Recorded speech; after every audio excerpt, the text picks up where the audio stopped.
Hello guys, welcome back to Saints and Sacrifices, video 2. So what I'm planning on doing is doing a video every Tuesday and Friday. Yeah, hope you've had a good week. Hope you enjoyed the first one about St. Alban, also my baptised name. So this week, it's, I promise you, it's something a little bit special. I think there's an icon in my local church of St. Olga of Kiev. So let's just go straight into that one, shall we? So St. Olga, sort of 900s, and we're talking about sort of like Eastern Europe. So like you're talking Ukraine, Kiev, Ukraine, Belarus, Russia, all different tribes. Anyway, so Olga married to King Igor, I think. Yeah, let me just put this in. I'm no historian, right? And this is for entertainment purposes only. Yeah, I've been told to put that in. So yeah, she's married to King Igor, who, as probably happens today, like, you know, if you're like the big country, like the big sort of powerhouse in that area, you know, you get sort of protection money, don't you? You know, from neighbouring countries. They hadn't collected for a while, so off goes Igor to there was a town that he went to, or a city that he went to, and they were run by people called the Devlin. I think it's Devlin. Yeah, Drevlin. So we'll just go with that, right? He goes there. The Drevlin sort of thing, like, oh, blimey, this guy's a bit weak. So decided to kill him. So if you're a bit squeamish, like skip the next sort of like 30 seconds. So what they do is they bend down 2 birch trees, tie each of his legs to each of the birch trees, and then let go. So that would do it. If you want to send a message, that should do it, guys. So anyway, Olga finds out about this, and the Drevlian are sort of saying, like, you know, this king was so weak. Why were we like paying protection money to him? Why not just go there, take over the country, kill them all, and then the people that are left, they can pay us protection money. And so the way we do this is like we'll send a marriage proposal for our leader Mao over to Olga and say, like, we killed your husband, let's do a treaty, I'll marry you, everything's safe. So they send a message, and she says, well, okay, so what you need to do is send your best 20 Drevlin soldiers, or, you know, whatever, like military people, and come and, like, you know, so we can do out the details, do the fine print.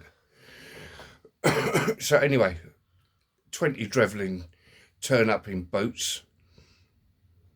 She lays out the red carpet. And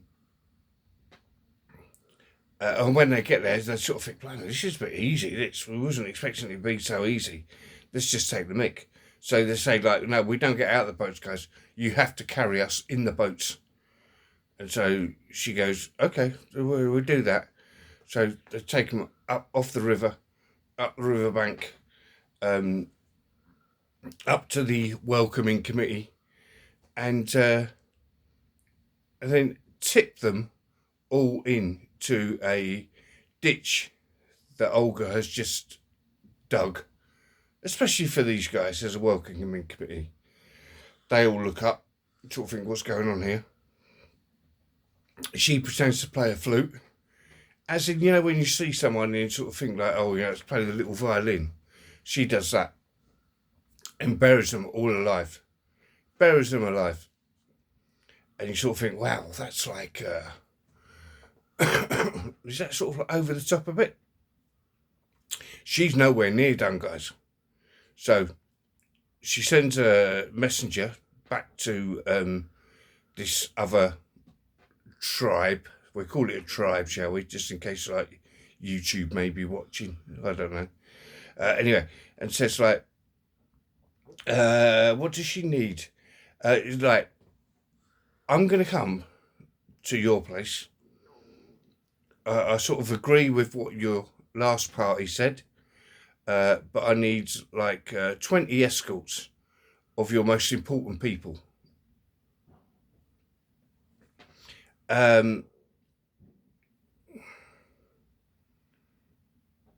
Yeah, so if you send me these 20 people, they can escort me there and we can talk about this marriage proposal and these land deals, stuff like that. So there's sort of, wow, right, this is going well, guys. This is going to be like easy peasy takings here. So they send 20 of their most important people, and she says, welcome, thank you for coming. What I've done is, like, you know, it's been a long journey for you, so I prepared a bathhouse for you. Have a good bath, and then we'll have a feast and stuff like that. And they went like, okay. So they all go into the bathhouse. Doors locked. Burnt down. Burnt alive. And it's strange, like, you know, like, when you sort of see films about the Russian mafia, everything seems to happen in a Russian bathhouse. I'd never go to one of them places. Anyway, so she kills all that lot. The big Mao from the other tribe still doesn't know any of this is going on. So she says, okay, like, send another guy over. So she says, yep, okay, we're all coming back. We're going to be the advanced party. If you can throw on a feast for us, like, you know, me being who I am and you want to marry me, I'll bring my guys, we'll meet up and, like, what's the name? And they went, cool, okay, easy peasy. Get the marriage done and dusted. So they turn up for this feast. Everyone's drinking away and, like, getting sloshed and stuff like that. She's told her guys just to pretend to drink, like, you know, don't actually get sloshed.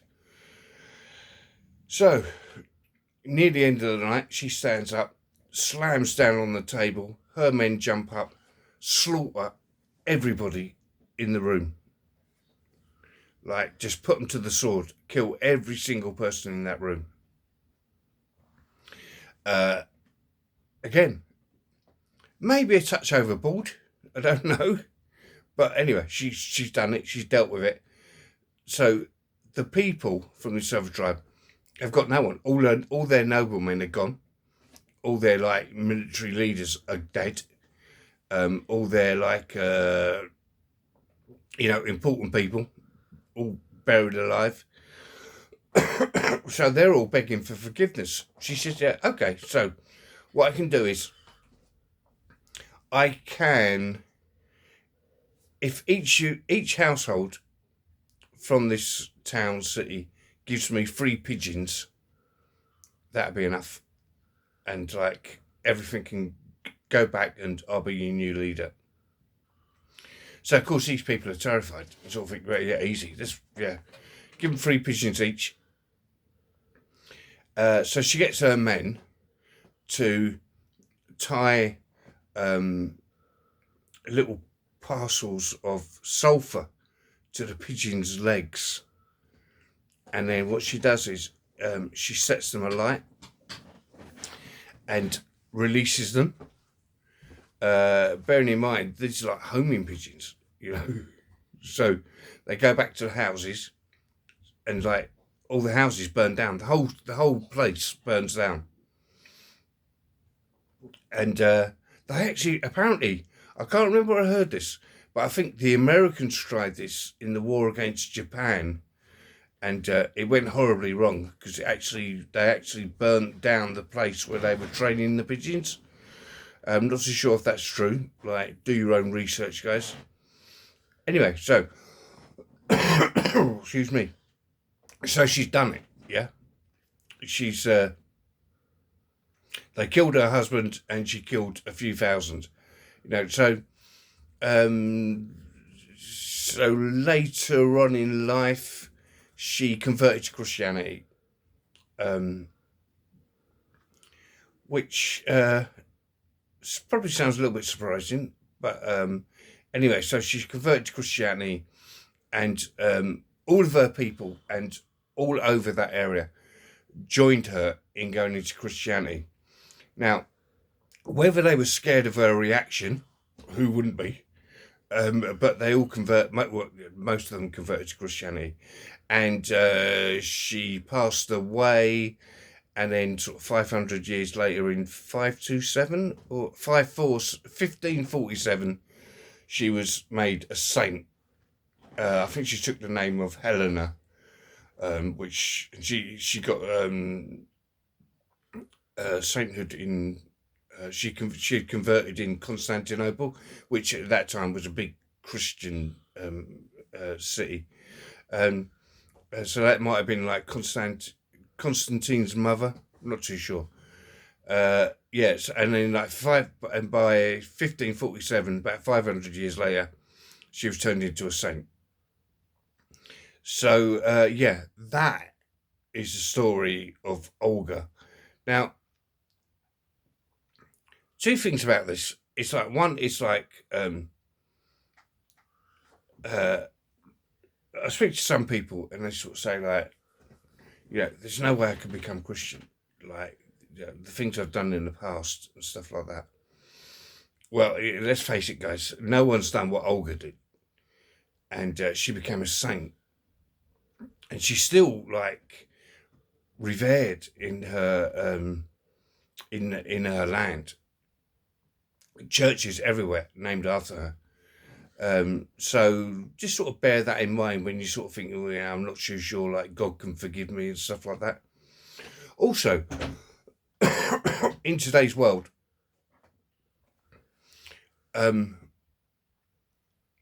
if you think of like monarchies,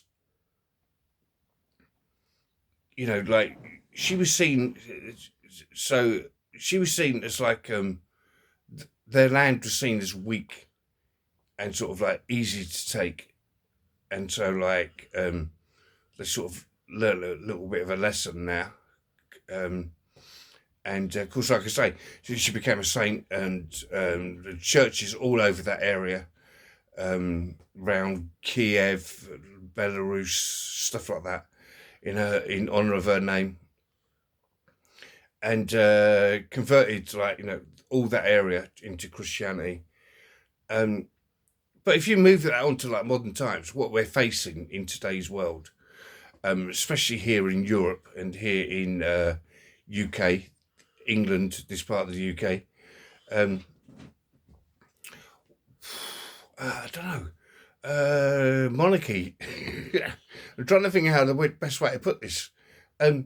So if you were going to be, or it looked very much like to the people that you were slowly being invaded, what do you do?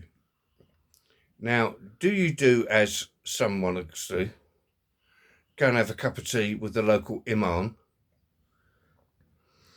and just wither away as a nondescript king of England, lost into the history of time? Or do you remember some of the great kings and sort of become maybe even a saint a few hundred years' time? But certainly the greatest king of England in the last 300 to 400 years. Interesting dilemma. Yeah, it'd be interesting to see how it goes. Anyway, guys, thank you so much for coming back to Saints and Sacrifice. Next one out will be next Tuesday. If you want a saint excuse me. If you want the saint up on the channel, let me know. Or if you know, like someone through history who did a lot of sacrifices, just leave me a comment, and I'll do my best to research it and look into it. Don't worry if you don't. There's thousands of them. This is why I love the subject. There's just thousands of them. But they're being eradicated from our history, guys. They're being silenced from our history because that's how powerful Christianity can be. We just need to bring it back, guys. Okay, so don't forget, at the week, when I release this video, it'll be Friday night. So don't forget, raise a glass to Saint Olga of Kiev and her bravery, deception, slaughter, murder, just about everything. Yeah, raise a glass, and I'll catch you next week. Thank you so much, guys, if you come along to look. Don't forget, if you could subscribe, do all that stuff, I'd very much appreciate it. Thank you, guys. Bye.